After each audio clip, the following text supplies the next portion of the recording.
vamos dar início a mais uma live JQC neste dia 12 de novembro, quinta-feira, dia 12 de novembro, que marca o aniversário de um cunhado que já nos deixou rumo a outra dimensão, o querido Evandro Limoli. Abraço a você onde quer que esteja, Drico. Hoje nós teremos aqui a pessoa com que iniciamos a série de lives que começou lá em abril, o Guilherme Cavallari, que já está aqui, vamos chamá-lo. Guilherme, que é um aventureiro profissional. Eu não vou fazer nenhuma introdução aqui antes que ele mesmo possa explicar essa situação. Ele já vai entrar. Dali, garoto. E aí, meu filho, como é que tá? Tudo bem, irmão? Tudo bem, tá me ouvindo bem? Tá ótimo, impressionantemente bem. Tá escuro aqui ou tá bom? Tá bom, Se eu cara. aproximar mais aqui, acho que fica melhor a luz. Não aproxima mais não, do jeito que tá ótimo. Na Aqui tá quarta-feira bom? passada, tá bom, tá bom. Na quarta-feira passada eu tive 3 interrupções, mas acho que a tua rede tá boa hoje. Aqui. Eu estava explicando aqui para meia dúzia de gatos pingados que nos acompanham, e não tem nisso, por favor, meus queridos gatos pingados, nada de pejorativo, Dona Trilha, Vá Gonçalves e tantos outros, que no começo é assim, né? A gente começa e vai esquentando. E o Guilherme é um cara useiro e vezeiro em lives, e ele vai trazer aqui um acervo gigante, tenho certeza, para essa conversa. A Sara Veloso aqui já mandou umas carinhas engraçadas. Estava tentando explicar o que você é, Guimas. Você que foi o primeiro cara da minha sessão de lives. Hoje, nessa pandemia, já foram mais de 20, 22. Tivemos aqui cicloativistas, tivemos vereador, tivemos Opa! candidatos a vereador, tivemos... Os poucos que houve foram corredores. Eu estava falando aqui para o pessoal que você é aventureiro profissional. Você pode explicar o que é isso? Aventureiro profissional é uma corruptela, é uma variante de vagabundo. É o cara que não gosta de trabalhar, e aí ele fica no mato, acampando, andando de bicicleta, caminhando na trilha, aí volta para casa e fala para a mulher: ah, trabalhei muito hoje. Você sabe que, não sei se você acompanhou o debate ontem dos prefeituráveis aqui de São Paulo, o debate do Não. UOL, e o Russomano fez uma pegadinha com o Boulos a partir de uma matéria publicada por um jornalista que é investigado no processo das fake news do STF. O cara foi preso já, não foi investigado, Sim, ele foi sim, sim. condenado e preso. Ele deixou o Brasil, Oswaldo É, Eustáquio. E aí, Eustáquio, é. Bandido, bandido. bandido. E aí o Russomano falou: eu gostaria de que você explicasse por que essa empresa que não tem sede, chamada Filmes de Vagabundo. Esse é o nome da empresa, Filmes de Vagabundo. E ele fez questão de sublinhar o nome, né? Não, mas eu estou falando isso porque essa é uma questão que eu sei que é importante. Você menciona ela no livro Transpatagônia, no grande preâmbulo, e por menos que você esteja muito afim de falar disso, dá uma palhinha sobre isso, por favor. Sobre o meu estado profissional? É, Não, eu sou artista de circo, na verdade, né? Porque eu comecei há 21 anos atrás a publicar roteiros de trilhas, né? Porque eu morava em São Paulo, na época, e aos finais de semana eu saía para fazer trilha de bicicleta e não ia muito longe, eu ia para alguma trilha que ficasse num raio de, sei lá, de 100 quilômetros no máximo, né, da cidade. Era trilha de sábado de manhã, domingo de manhã. E fiz isso por muitos anos com amigos. Porque eu sou muito ruim de memória, muito ruim de navegação, pelo menos eu era muito pior do que eu sou hoje, eu ia anotando detalhes da trilhazinha que as pessoas me apresentavam para eu poder depois repetir, porque senão eu não ia lembrar. E essa brincadeira de anotar, né, em campo eu fazia as anotações. Então eu levava comigo um pedacinho de papel, uma caneta, e aí anotava, depois da bifurcação grande, com árvore, não sei o quê, vira esquerda, depois da grande ladeira, vira 60 graus à esquerda. Então eu ia anotando para poder repetir depois. E esse acerto, né, que eu acabei juntando, virou conteúdo de um livro.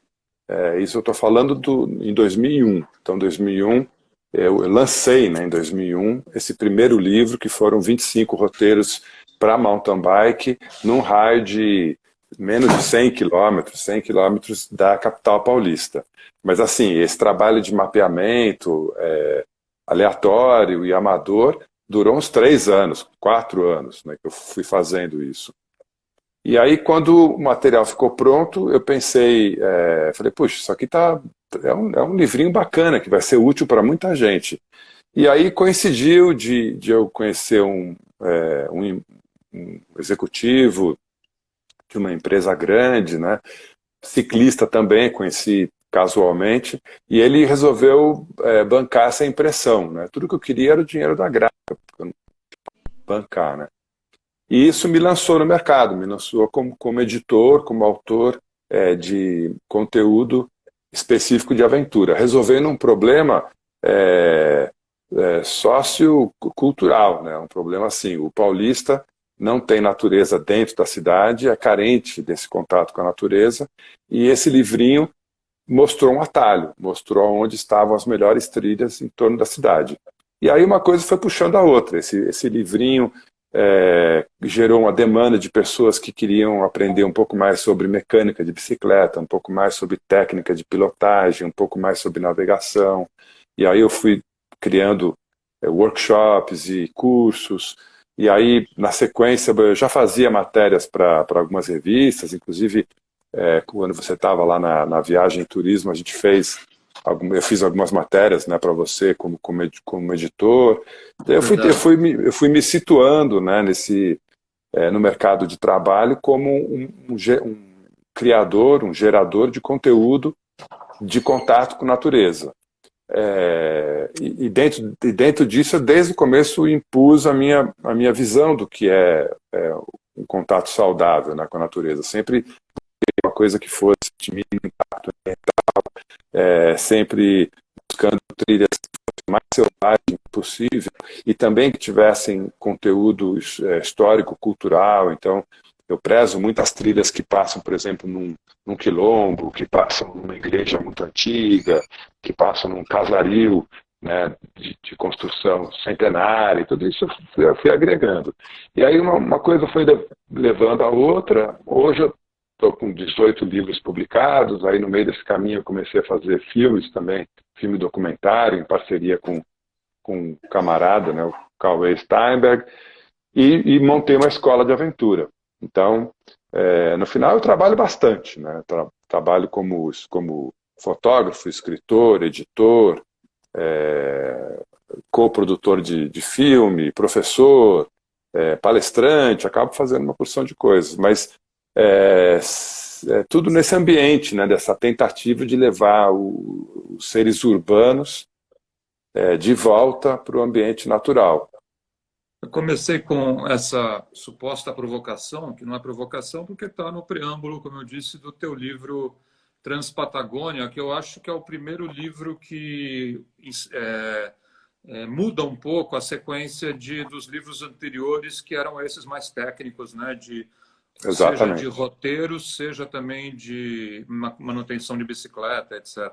É um livro que você descreve, aliás, eu acho que o projeto original era ser um pouco mais descritivo até, e foi se tornando ao longo do tempo, me corrija se eu estiver errado, uma coisa muito mais das tuas emoções e da tua relação com o que estava acontecendo ali, além de ter, evidentemente, muita informação política, cultural, histórica, geográfica, né? Física, cultural, histórica dos locais que você estava. E agora está no prelo, e eu espero ansiosamente, porque eu já colaborei com algumas patacas para isso, O teu livro da Mongólia. A gente falou muito na live passada, a gente não queria me estender aqui, mas evidente que eu quero que você venda teu peixe aí e fale um pouco do prazer. Você disse que foi o teu livro melhor escrito.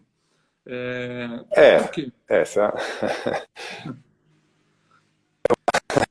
é um, fiquei muito Alô? entusiasmado com esse, porque acho que é um processo de aprendizado, né? O Transpatagônia que você citou, foi uma viagem que eu fiz de 2012 para 2015. Então, eu passei 6 meses, os 3 meses finais de 2012 e os 3 meses iniciais de 2012 para 13, né? Eu passei na Patagônia pedalando sozinho com a intenção de escrever um livro depois, que eu não sabia o que ia sair. Eu sabia que eu estava meio cansado de fazer livros técnicos, de mapear a trilha, já tinha feito 17 livros assim, e senti que eu estava repetindo um padrão, repetindo um modelo, que eu estava sendo, que eu estava num processo meio industrial de produção, né? Eu falei, eu preciso mudar de ares, mudar de linguagem, eu não quero ficar fazendo mapeamento de trilha o resto da vida. E aí a minha vontade era escrever um livro que fosse um relato de viagem, então pisar um pouco no terreno da literatura, da narrativa, mas que não perdesse os elementos que eu fui conquistando e lapidando em mim mesmo, eram as técnicas, né, de mapeamento, de criação de roteiro, etc. Então eu não sabia direito o que ia sair. Mas depois da viagem, ficou meio claro para mim que tinha uma história para contar. Muito mais do que um roteiro para mostrar, eu tinha uma história para contar, porque eu conheci muita gente interessante, descobri histórias muito legais. Eu já tinha lido bastante sobre a Patagônia, já tinha ido para lá uma meia dúzia de vezes, até mais. E eu senti que eu tinha que contar a história da Patagônia nesse livro.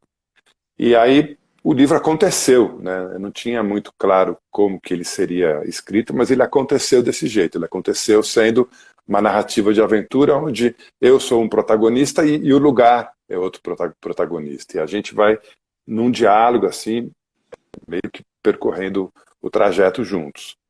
E eu gostei dessa história, Só vou mas fazer sim. Só vou fazer uma parte, me permitir uma parte, porque eu li o Patagônia antes de ir para o Prelo, né? Eu É, fiz algumas observações, inclusive observações que foram solenemente ignoradas, o que fez bem para o livro, porque o que você ignorou, hoje eu acho que é uma das melhores coisas do livro, que foi justamente contar quem você era antes mesmo de chegar a ser ciclista, por exemplo. Você fala ah, da tua vida pregressa, por nunca ter um trabalho convencional, por exemplo. E eu falei para você, corta isso, vai direto no negócio.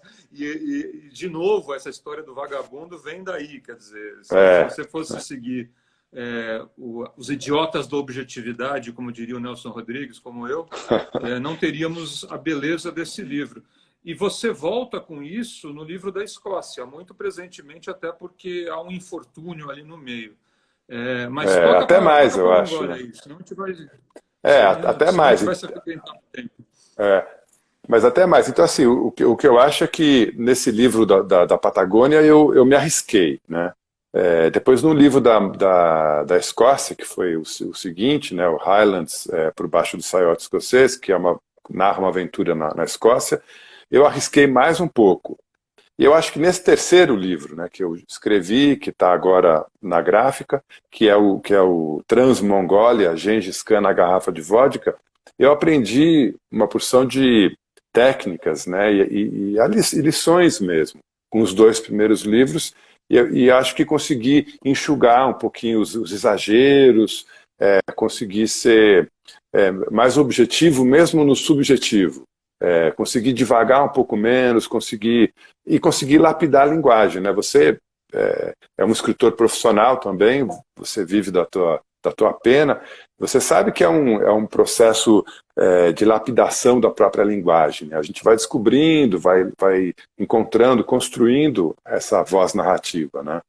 E você, melhor que eu, sabe disso, porque você tem o dom, né, de escrever na sua voz ou na voz do veículo que te contrata. Então, se te contrata para fazer um texto super objetivo, né, sucinto e muito prático, enxuto, você dá conta, você adapta a sua voz. Então, porque você trabalhou anos e anos, décadas, né, essa arte. Eu tenho menos empenho, né, que você nesse sentido.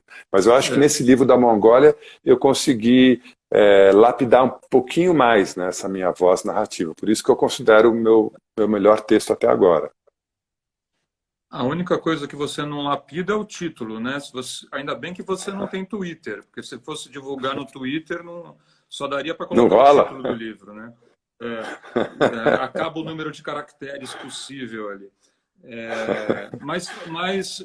Enfim, você inclusive se adiou por um ano a tua ida à Mongólia, e eu acho que ou enfim, um dos elementos importantes dessa viagem é que você desconhecia o que vinha. Era uma viagem menos planejada, porque você não sabia a rota, não havia rota para montá-la previamente. Eu não consegui montar uma rota prévia. Eu tentei, mas não consegui. Porque a Mongólia é um país muito atrasado no sentido de viária. É um país que praticamente não tem rodovia asfaltada. Tem uma rodovia que cruza o país de leste a oeste e uma rodovia que corta o país de sul a norte. E uns trechinhos soltos, esparsos, assim, aleatórios quase. Então, assim, e é um país do tamanho do estado do Pará, desculpa, do Amazonas. A Mongólia tem a mesma área do estado do Amazonas, que é o nosso maior estado, né, da federação. Então não é um país pequenininho, mas é um país com uma malha viária muito incipiente. Então, eu queria cruzar o país na sua maior extensão, de oeste para leste. Por que de oeste para leste? Porque o vento predominante vem de noroeste. Então, eu ia meio que surfar esse vento. Foi só por isso que eu decidi fazer a travessia nesse sentido. A maior extensão, se eu fizesse de norte a sul, eu ia pegar, porque a Mongólia ela é assim, né? Então eu ia pegar um pedaço achatado dela que eu ia ver muito pouco. Então, transitando na horizontal, eu ia pegar os diferentes biomas, etc. Mas eu não consegui desenhar um roteiro, porque por falta de informação. Eu não queria usar as estradas de asfalto, eu queria pedalar por trilhas. Uma parte grande da Mongólia, quase metade dela, é o deserto de Gobi. Então, transitar pelo deserto de Gobi implica saber aonde tem água, que são poços, alguns naturais, alguns artificiais, que nem todos estão mapeados, e mesmo os poucos que estão mapeados, a gente não sabe se eles estão ativos. Eu podia pedalar 5 dias, terminar minha água, no 5º dia, chegar num poço e encontrar uma vaca, um iaque morto dentro do poço, e a água não ser potável, não ser útil. E aí eu morro de fome, morro de sede. Então, assim, eu não consegui desenhar um roteiro. Então foi a primeira viagem, expedição maior que eu fiz, onde eu fui resolvendo o problema da navegação em campo, né? Eu ia projetando os próximos 100, 200, 300 quilômetros, eu pedalei 3.633 no final, mas eu fui mapeando de pouquinho em pouquinho. Tinha trechos que era mais tranquilo, porque tinha um pouco mais de ocupação humana, então era mais fácil ligar pontos, né? Mas em alguns trechos era uma grande incógnita, né, que eu fui desvendando ao longo do caminho. A situação apertou em algum momento por conta da água? Podia ter apertado, mas assim, eu sou um cara de muita sorte, eu não tenho dúvida disso, né, porque vários momentos a água que eu tinha daria para mais meio dia e eu não tinha perspectiva nenhuma de encontrar água, né? Eu estava num semiárido, numa zona de influência do Gobi, por exemplo, mas aí do nada aparecia uma tenda nômade, né? Num lugar que teoricamente não deveria haver nômades, porque não tinha pasto, então no tempo que o cara está ali, né? Os nômades cuidam de rebanhos. E aí aparecia uma tenda e eu conseguia água para mais 2 dias, e assim foi, né? Eu tive um acidente mecânico, eu quebrei o câmbio traseiro da bicicleta, ela é muito pesada, num terreno arenoso, então assim, era o caso de ter abortado a viagem, falar, olha, sem câmbio não dá para seguir viagem, né? Mas assim, aí de novo, acontece uma porção de coincidências e ajudas externas, e generosidade alheia, e as coisas se arrumam, né? Tem várias histórias assim nesse livro que mostram como eu sou um cara de sorte. Mas, quer dizer, você e talvez outras pessoas que tivessem vivendo essa situação também seriam caras de sorte, porque iam acabar se deparando com isso. O que tem é que você não sabia que ia se deparar com essa situação. Eu acho que eu Mas fiz assim, essa na analogia mão. na outra live, eu venho me repetindo, mas paciência. No caso do Transpatagônia, uma passagem muito memorável para mim, que pode até ter sido incorporada ficcionalmente depois, mas eu acho que claramente aconteceu. Que você se via querendo chegar num determinado ponto, sair do ponto A para chegar no B, com muita sofreguidão, como se você tivesse que chegar naquele lugar efetivamente. E aí, em dado momento, você percebe que não era nada disso, você tinha que um pouco. Tem ali uma certa lição zen, né, de contemplar um pouco o caminho e não ficar passando rapidamente as marchas mais pesadas, mais velozes. E eu acho que eu fiz a analogia com o cultuado livro do Robert Pierce, o Zen, a arte de manutenção de motocicletas, que o grande elemento é o final, Tá aqui. quando finalmente o protagonista tira o capacete, né? Assim, a chave do negócio. Na Mongólia, você se viu um pouco refém dessas armadilhas ou você estava num ponto espiritual perfeito? Será que isso existe, né? Não, essas armadilhas elas perseguem, pelo menos a mim, o tempo todo, né? São as armadilhas do sucesso, a armadilha da missão a ser cumprida, dos objetivos, são as armadilhas utilitaristas, né? A gente vive numa sociedade muito baseada em quantidade, não em qualidade, então a gente é medido pela roupa que veste, pela casa que tem, pelo carro que dirige, pelo vulto da conta bancária, etc, etc. Então, é muito fácil, é quase natural a gente, quando sai desse ambiente competitivo, individualista, consumista, né, que a gente vive, a gente repetir esses padrões. Então, mesmo nas expedições, eu costumo dizer, né, escrevo isso nos livros e falo também nos cursos, que o ambiente de expedição ele é também um ambiente de limpeza, é um spa, né? Mas para limpar esses vícios do ambiente urbano, da competição, do consumismo, precisa de um tempo. Porque a gente leva né, esses vícios com a gente o tempo todo. Mesmo eu que moro na roça, etc., tenho um trabalho alternativo, eu tenho lá minhas metas, né, o X que eu preciso ganhar todo mês para pagar as contas, né, a opção de ter o carro que eu tenho, de ter né, o padrão de vida que eu tenho, são as opções que a gente faz, às vezes inconscientemente. Mas na expedição chega uma hora e precisa de tempo para isso acontecer. Não é um fim de semana, não é uma semana, não é 2 semanas. Né?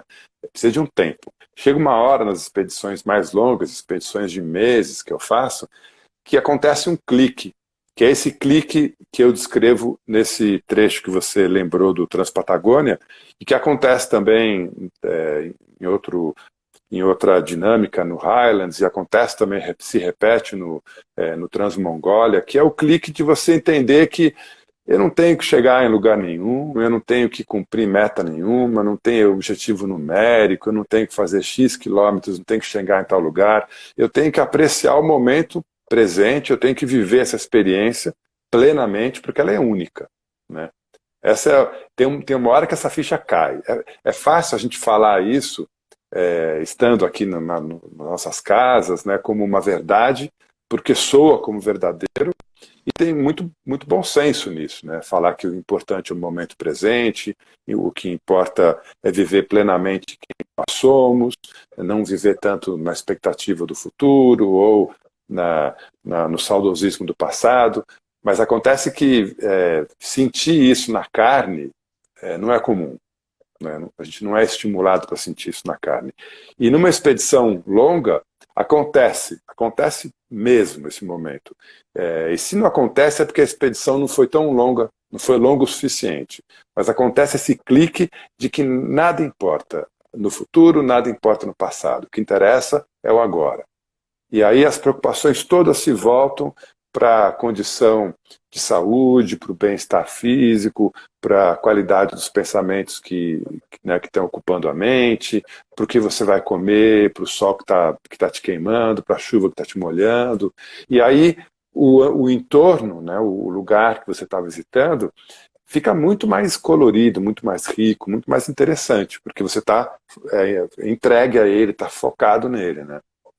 Então, isso aí acontece em todas as expedições longas que eu faço.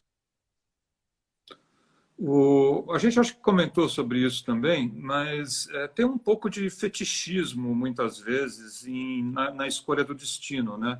Eu acho que quem, por exemplo, quer ir a todos os picos mais altos do mundo, é, não obstante o custo disso, ou, enfim, navegar todos os oceanos, nem sempre tem ali uma vontade genuína em fruir esses elementos e a beleza da natureza, né?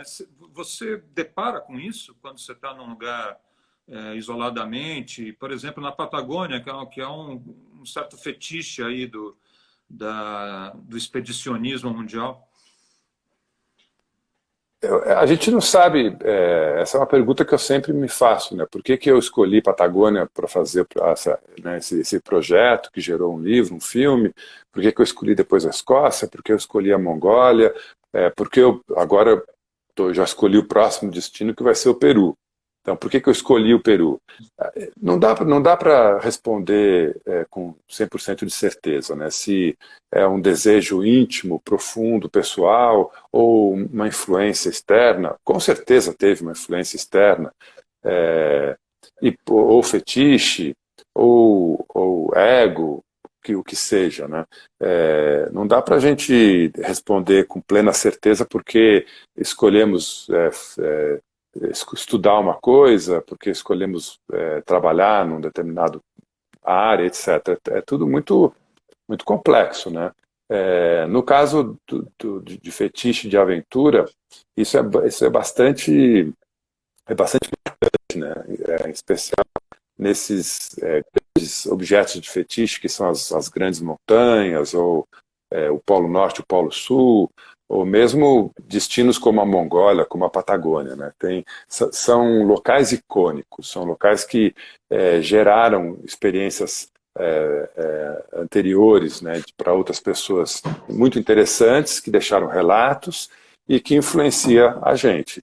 Eu tento tomar bastante cuidado na hora que eu escolho um destino para não deixar a questão comercial ter a última palavra, né? Eu não escolho um destino porque eu acho que um livro sobre aquilo vai vender mais.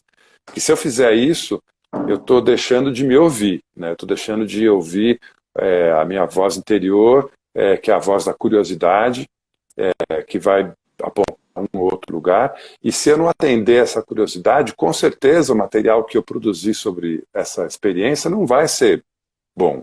Não tem como ser bom. Pode ser material tecnicamente profissional, pode ser material bem desenvolvido, mas não vai ser bom, porque vai faltar o aspecto de interesse, né, de interesse pessoal. Então existe, claro, esses ícones, né? O Everest é um grande exemplo desses ícones de fetiche, né, que as pessoas meio que fazem automaticamente. Eu preciso subir a montanha mais alta do mundo. Depois o cara alcança isso, ele nunca mais sobe montanha nenhuma, porque ele não era montanhismo e não virou, não era montanhista e não virou montanhista, né? Ele só atendeu um fetiche, né, como você colocou. Mas no meu caso não, eu tento lutar contra é, influências muito utilitaristas e tentar responder um anseio de curiosidade mesmo, né? Estamos aqui com o Guilherme Cavalari, o Guilherme que é sócio da Calapalo, a Calapalo que é uma editora, é também um refúgio na belíssima Gonçalves, na Serra da Mantiqueira, ali na divisa com Campos do Jordão, São Bento do Sapucaí, é também um promotor de cursos e expedições, ele faz cursos de socorro, cursos de acampamento, cursos de ciclonavegação, o Diabo A4, e algumas expedições que ele faz também com clientes, né, pessoas que queiram visitar alguns lugares que ele já foi. Por exemplo, vários lugares na Patagônia que você leva ou levava antes do Covid pequenos grupos. Eu te São os, pergunto, pode falar, mas eu só quero te fazer uma pergunta para arrematar. Funcionaria você levar uma ou duas ou três pessoas numa viagem dessas que viram livros, ou tem que ser solitária? aí complica, porque pensando no aspecto da produção literária, né? Para eu escrever um livro de uma viagem, uma viagem de meses, né? Por exemplo, eu estou planejando ir para o Peru, né? Assim que a pandemia permitir, a intenção é ficar uns 5 meses rodando o Peru. Eu sei o trabalho que dá eu me colocar como narrador e personagem, né? Eu sei o trabalho que dá de investigação interior, de autoquestionamento, e de não transformar o livro num diário de bordo, uma coisa super egocêntrica, que fica falando eu. Eu sei o trabalho que dá isso. Eu sei o trabalho que dá colocar, apresentar o destino, né, que eu visito como protagonista, né? Saber escolher que aspectos históricos e culturais apresentar e como, etc. Agregar a isso ainda mais personagens seria bem trabalhoso. Eu não sei nem se eu dou conta. Esse é o lado pós-viagem, né? Agora, na expedição, cada pessoa a mais aumenta em 100% os riscos de problema, né? Cada pessoa a mais é 100% a mais de chance de problema. Problemas de saúde, problemas de equipamento, problemas de relacionamento, problemas de limitação física e psicológica. Então, se eu tenho dificuldade, eu tenho sempre, de cumprir, né, certos objetivos, então eu me propus a cruzar a Mongólia inteirinha, sozinho, pedalando, né, e acampando. E eu consegui fazer isso no limite de tempo que o meu visto permitia, que era 3 meses. Se eu tivesse uma pessoa a mais comigo, a chance de eu não ter vencido, né, conseguido cumprir o roteiro no tempo limitante seria enorme, seria o dobro de chance de fracasso. Porque a minha bicicleta quebrou, e isso me atrasou muito. Daqui a pouco a segunda bicicleta do outro parceiro quebra. Eu fiquei doente, daqui a pouco o outro cara fica doente. Eu cansei, precisei parar um dia para me recuperar. Daqui a pouco o cara se cansa e tem que recuperar. Isso, eu acho que pode transformar a experiência numa administração de problemas, né? Em vez de ser uma expedição fluida, né, de troca com o ambiente, com o povo local. Pode virar uma equação de resolução constante de atritos e problemas. Eu acho que não rola. Você sublinhou os efeitos, os possíveis riscos os possíveis efeitos negativos. Mas será que não tem nada de construção nesses grupos? Ou o tempo não permite que haja harmonia? Tem uma piada famosa do Raul Solnado, que é um humorista português, eu acho que já morreu, que ele dizia que há 2000 anos passou um cara por aí dizendo: amai-vos uns aos outros. Deu no que deu. Deu no que deu. Como para mostrar que nós não conseguimos nos viver em sociedade por muito tempo, né? Mas você vem tendo essa experiência com pequenos grupos. Claro que em Mas é outro objetivo. É outro objetivo. Quando eu levo regularmente, já há 5, 6 anos, eu passo 2 meses na Patagônia, e eu levo meus alunos, os alunos de trekking e de bikepacking, né? Trekking é a caminhada em contato com a natureza, com acampamento selvagem, navegação, etc. E bikepacking é a mesma coisa em cima da bicicleta. Então, eu pego, durante o ano, eu ministro vários cursos básicos de trekking e de bikepacking.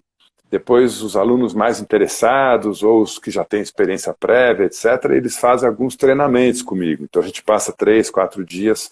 Eu acabei de fazer um treinamento de 3 dias agora no feriado de finados, de bike aqui na Mantiqueira. Então, depois esses alunos fazem essas experiências de 3, 4 dias, que são mini expedições.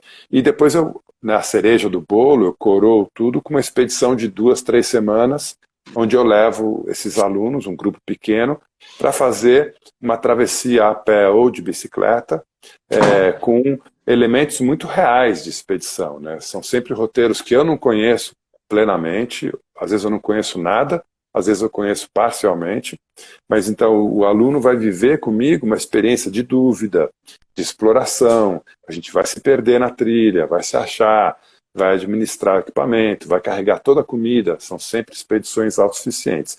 Os objetivos dessas expedições são didáticas. Eu estou ali como instrutor, como orientador, para passar técnicas e criar um ambiente, né, propício para o aprendizado.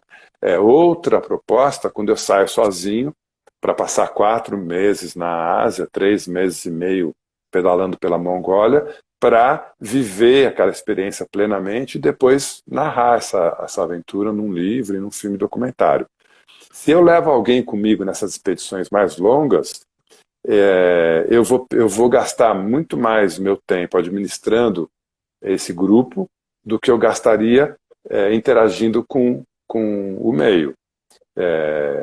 E mais do que isso, a interação interpessoal, a interação entre o grupo, vai, na minha visão, vai abafar, vai ofuscar, vai ficar em primeiro plano e vai ofuscar o intercâmbio com o meio, com a comunidade local. Então, por exemplo, eu aprendi um monte de palavra em mongol, aprendi a me comunicar bastante em mongol porque não tinha outra alternativa. Ou eu aprendia uma palavra ou outra na língua deles, ou eu não me comunicava. Isso era uma tensão constante, eu estava o tempo todo focado nisso. Se eu estou com um grupo de brasileiros, eu vou falar português o tempo todo, e vai dificultar essa aprendizagem de uma língua estrangeira, de trejeitos da cultura local, de experimentar a culinária, etc, etc, etc. Uma pessoa que inclusive, eu contratei uma leitora, né? Eu contratei uma pessoa para ler o Transmongólia, agora nessa fase final, uma editora, né? Uma pessoa que trabalha com edição, para ela dar uma opinião, né, final, antes de mandar para a gráfica, para ver se tinha algum erro estrutural muito grande. Eu queria ter certeza de que o livro estava redondinho, né? E eu fiquei bem frustrado com as observações, né, dessa pessoa, porque uma das coisas que ela me colocou foi assim: poxa, você fala tanto no livro do tanto que a Mongólia te ensinou, do tanto que os mongóis te ensinaram, do quanto você trouxe na bagagem dessa sua experiência, mas ficou faltando você dizer o que você deixou para eles, né? O que você deixou de presente para a Mongólia na sua passagem. Eu achei a pergunta tão absurda, eu nem respondi, né? Mas assim, achei tão absurda, porque eu, como turista, não tenho nada para ensinar para uma população inteira, uma cultura milenar, nada. Eu estou ali de passagem, 3 meses. O legado que eu vou deixar para a Mongólia vai ser o livro que eu vou escrever, apresentando a cultura mongol, a história mongol, para os brasileiros que sabem nada a respeito deles, né? Mas eu ensinar a eles qualquer coisa, eu deixar um legado para o país, me soa absurdo, absurdo. Então, eu acho que o legal de viajar sozinho nessas expedições longas é a postura de extrema humildade, de extrema abertura, de não julgamento, de se colocar como uma folha em branco, né? Escrevam em mim o que vocês quiserem. E isso eu vou levar de volta comigo, né, para casa, e vou traduzir isso numa narrativa que os meus conterrâneos entendam. Mas eu não tenho nada para ensinar, nem os mongóis, nem os patagões, nem os Highlanders, nem os peruanos em breve. Eu não tenho nada para ensinar, nada de rico para deixar para eles. Eles é que têm muita coisa para me ensinar e muita riqueza para me passar. Bom, esse ponto é polêmico, mas eu captei, e você tem que estar sozinho para ter essa postura de total abertura, de total foco no que esse ambiente novo de que você vai descrever, que é o objeto do seu livro, onde você está inserido. Nessas discussões de 15 dias que você chamou de cereja do bolo, você está muito focado ali na segurança do grupo, em passar Sim. as informações que afinal eles estão comprando. Mas nesses 15 dias acontecem muitas questões de relacionamento, assim? As pessoas se matam em 15 dias? Não se mata porque eu não deixo.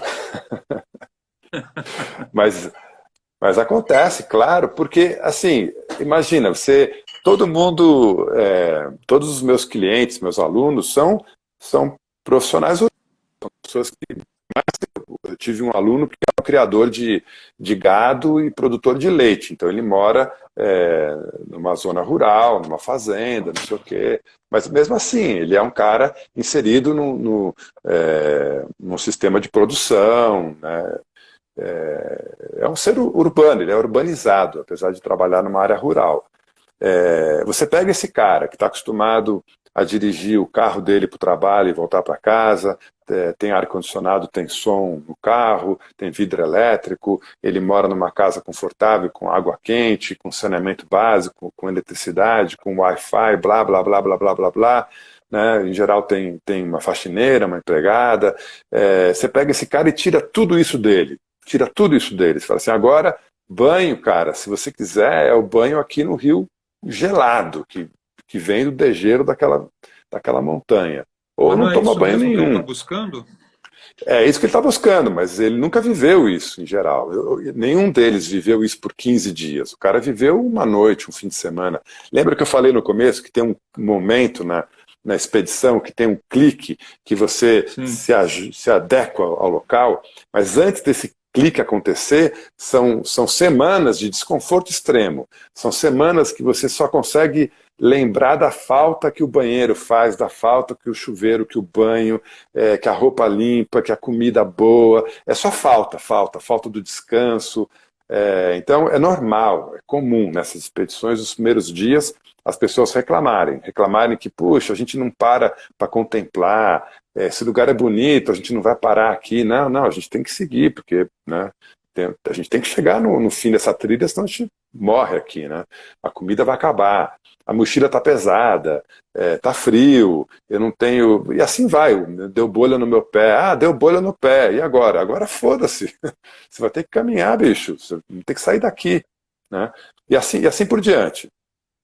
Até chega uma hora que o cara encontra conforto no desconforto. Mas até isso acontecer, ele viveu dias e dias fora da tal da zona de conforto dele.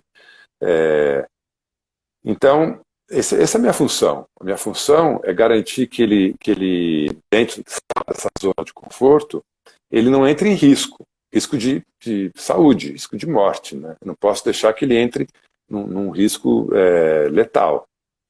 Mas eu quero que ele viva esse desconforto para que ele calme.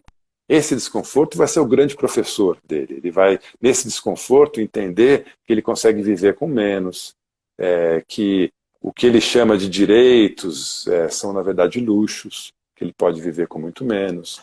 Então, são lições de minimalismo, de simplicidade, que a trilha sempre ensina para a gente, né? Então, nessas expedições didáticas, rola um baita desconforto. É normal as pessoas nos primeiros dias se questionarem, mesmo que brincando, falando, pô, eu paguei para vir aqui me fuder, para vir aqui sofrer. Mas espera um pouquinho, porque daqui a pouco você vai entender por quê. E sempre, no final, cai a ficha de que, puxa, que lição legal de humildade, de simplicidade, de fraternidade, porque quanto menos a gente tem, mais a gente divide. A gente é educado, treinado. A gente é educado, treinado para ser individualista, né? Mas chega nesses ambientes, nessas situações, a gente vira coletivista. A gente que professava um ateísmo quase histórico, agora vê que temos um amigo jesuíta aqui entre nós. Esse tema é recorrente, você vem falando dele nas lives, que é, para você, a aventura tende a prescindir do conforto. Quer dizer, se você faz uma aventura de moto, não é aventura. Se você faz uma aventura de carro, isso não é aventura. Para moto é. Para o motoqueiro, não.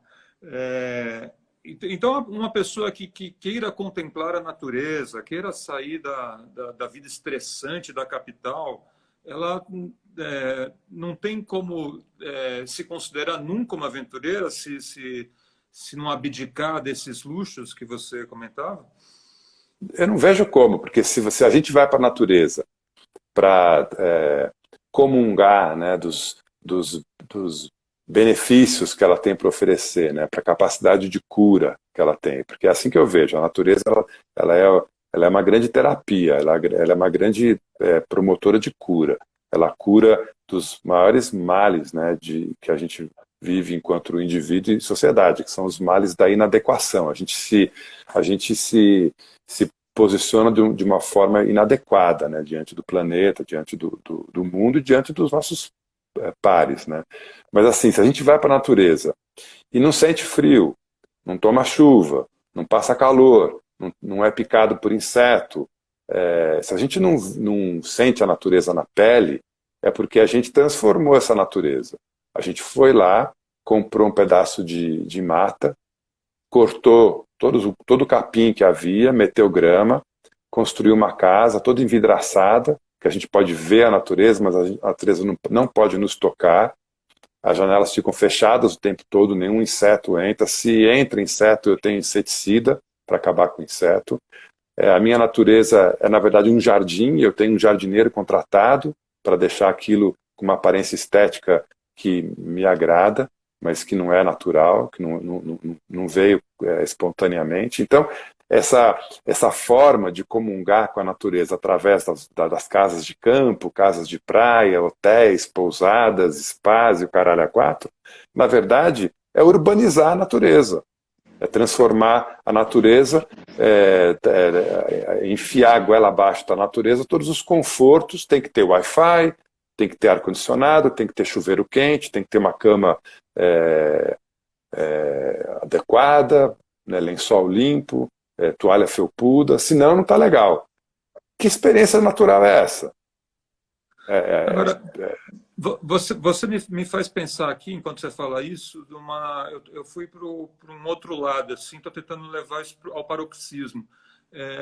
Se um alpinista, por exemplo, que fala assim, usar corda para subir a montanha, aí é fácil. Quero ver subir na mão, como fazem os caras, os cobrões lá dos Estados Unidos. Não é um pouco isso? Se a gente radicalizar demais, não acaba chegando nesse tipo de pensamento? Mas esse assim, levando para o lado da política, o argumento anticomunista, né, que diz que comunista gosta de pobreza, comunista tem que ser pobre, todo mundo tem que ser pobre no comunismo, não tem nada a ver. O comunismo o comunista é o cara que menos gosta de pobreza. O comunista quer ver todo mundo rico.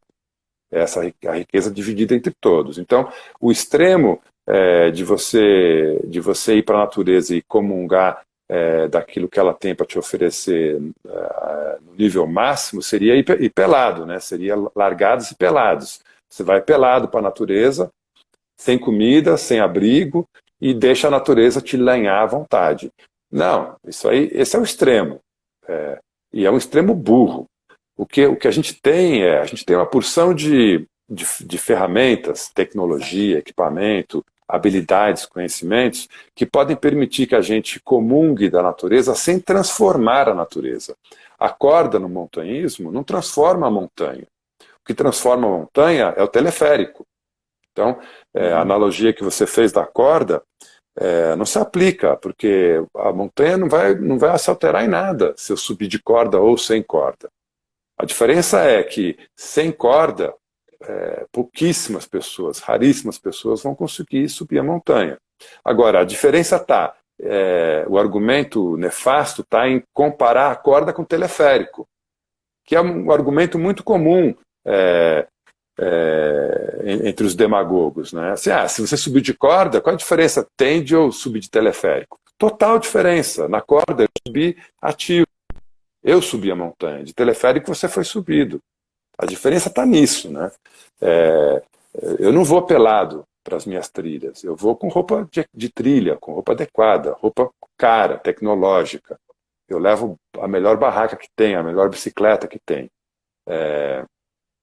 Mas não me passa pela cabeça ir descalço, pelado, porque eu não vou comungar, eu só vou sofrer e não vou conseguir fazer absolutamente nada, porque eu vou ter um impedimento físico gritante na minha frente, né?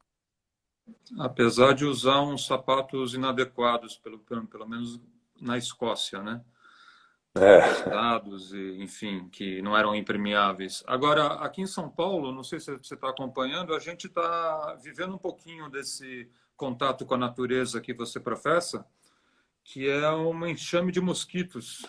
Acho que não houve a dedetização anual lá no Rio Pinheiros, e a gente tem dificuldades hoje para dormir em locais aqui onde eu moro, na Lapa, onde você morava, em Pinheiros. Então, acho que a gente já está começando a entrar um pouco nessa filosofia aí.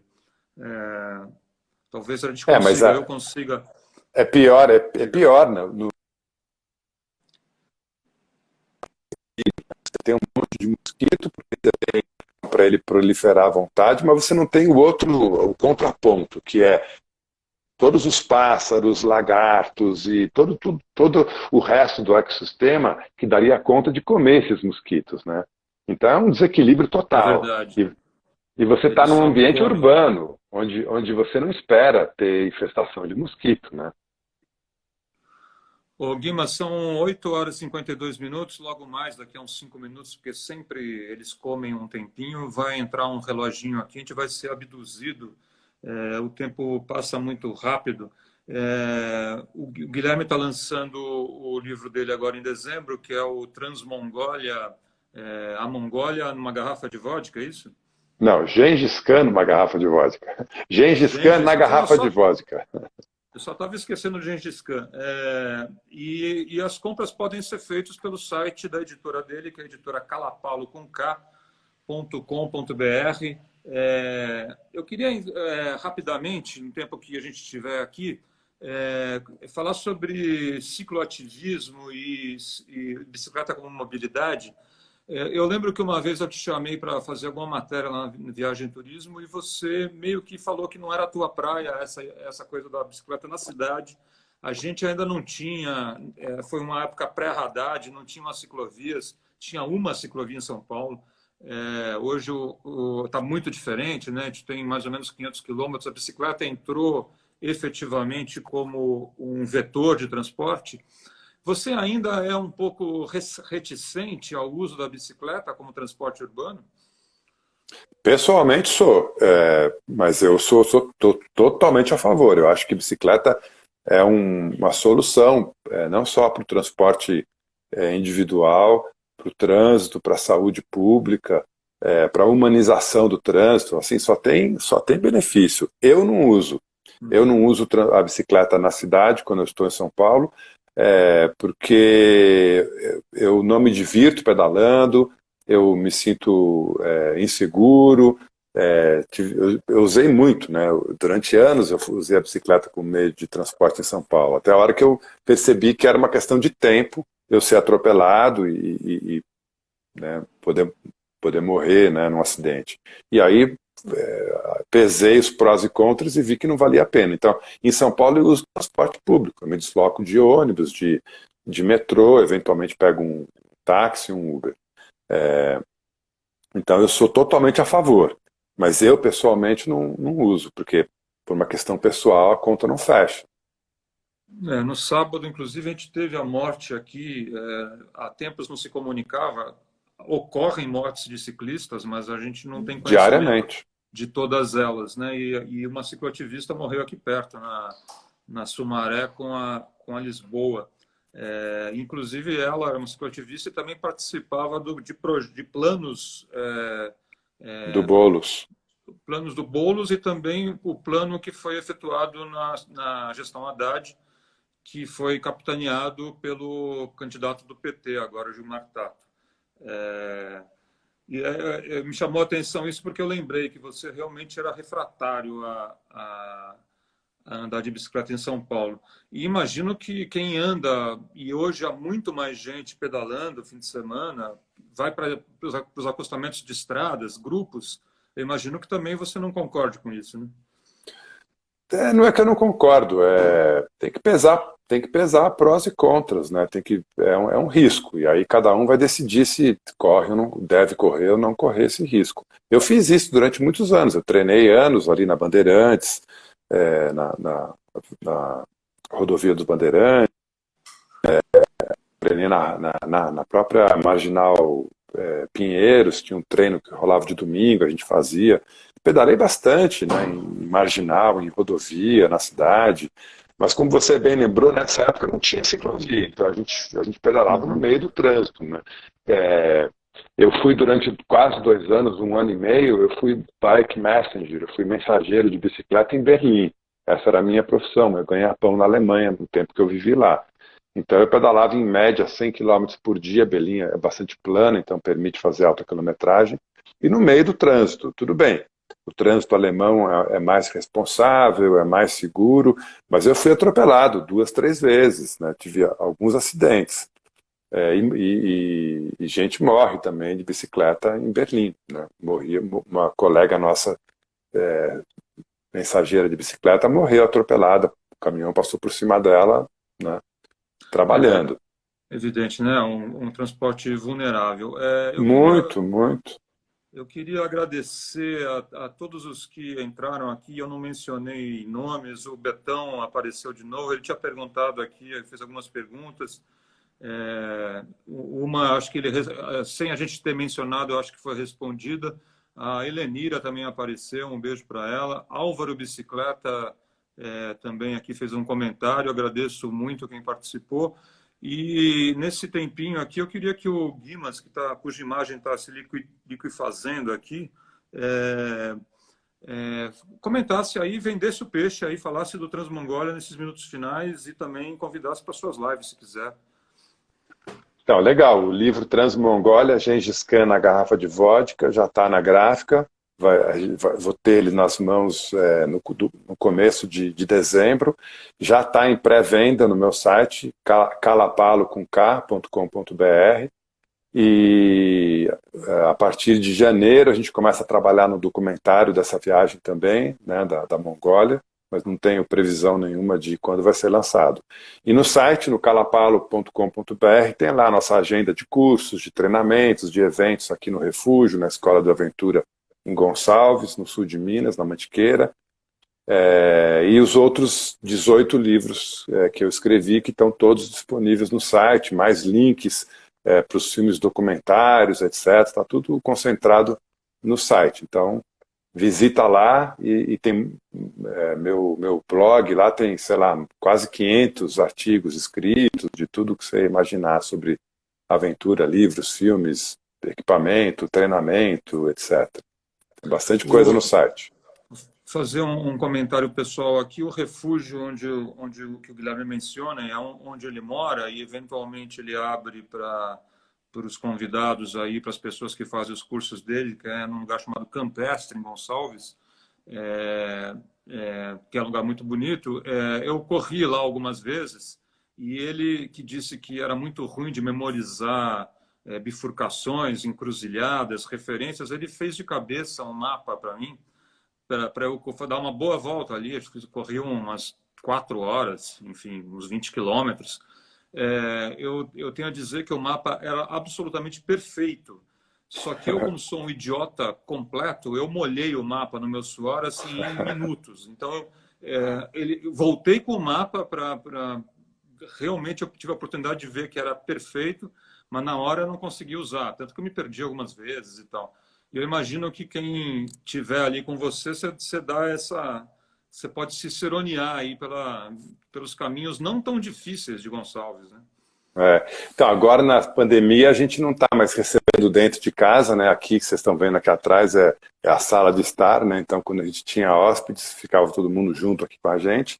Então, agora a gente está funcionando como camping. Eu construí uma latrina seca fora de casa, construí um chuveiro, uma mangueira de água quente também fora, e as pessoas ficam acampadas aqui. Quem não tem barraca eu tenho para alugar, etc. Então a gente está funcionando agora como camping, não está recebendo ninguém dentro de casa por conta da pandemia. Essa foi um ajuste, né, uma adequação que a gente fez. O grande feature do refúgio esse ano foi fazer uma latrina seca. Foi. Mas isso está em linha com essa vida um pouco mais austera e comunitária Eu estou que você comentou pensando que terminada a pandemia eu não vou parar, não vou abrir mais a casa não. A casa vai ficar fechada, quem quiser vai cagar na latrina, vai tomar banho de mangueira, não vai encher meu saco aqui dentro de casa não. Deixar uns chicotes aí também, né? Uns instrumentos de tortura, talvez. Não, aqui o lugar é tão bonito que isso é o de menos, sabe? Esses pequenos, essas pequenas ausências de luxo, não é nem conforto, é luxo, né? Tendo um banho, tendo um lugar, um banheiro já tá bom, não precisa ser uma louça branca perfumada, né? Como não caiu, estranhamente, não caiu aqui o nosso tempo, a gente ultrapassou uma hora, eu vou ficar mais uns minutinhos. Eu queria que você comentasse aí o que aconteceu na trilha da Pedra Bonita, que é a grande atração aí próxima do refúgio. A região da trilha foi comprada, né, por um proprietário particular e ela foi interditada, é isso? A fazenda vizinha aqui foi vendida por um cara de São Paulo, eu acho, e ele meteu um alambrado no acesso para a montanha. Então a trilha como a gente usava antes deixou de existir, mas existem outros caminhos que eu conheço, meio alternativos, né, até mais bonitos. Então eu continuo subindo a trilha, mas esse acesso foi interrompido. O que é uma pena, porque no Brasil a gente não tem essa noção de que atrativos naturais são patrimônios coletivos, né? Não são passíveis de interdição, né?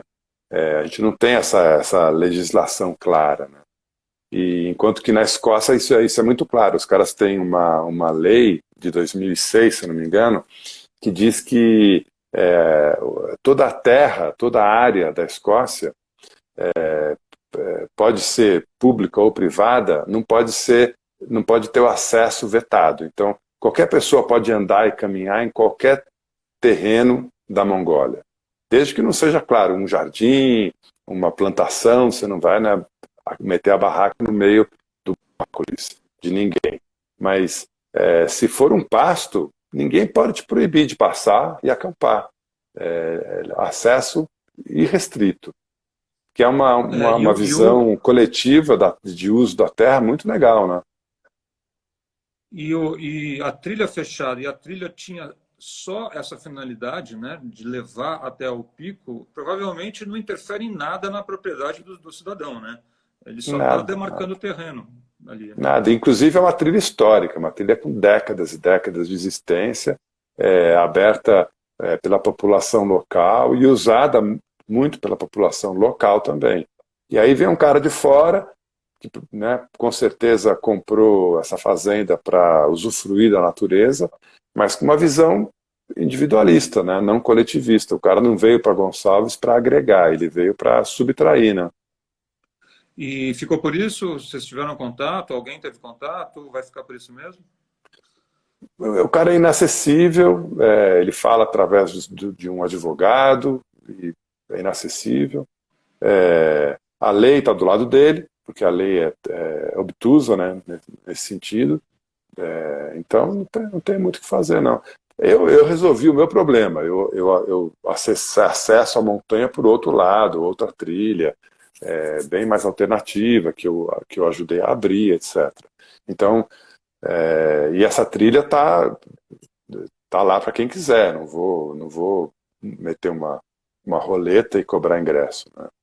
Ela vai substituir aos poucos a trilha que foi vetada.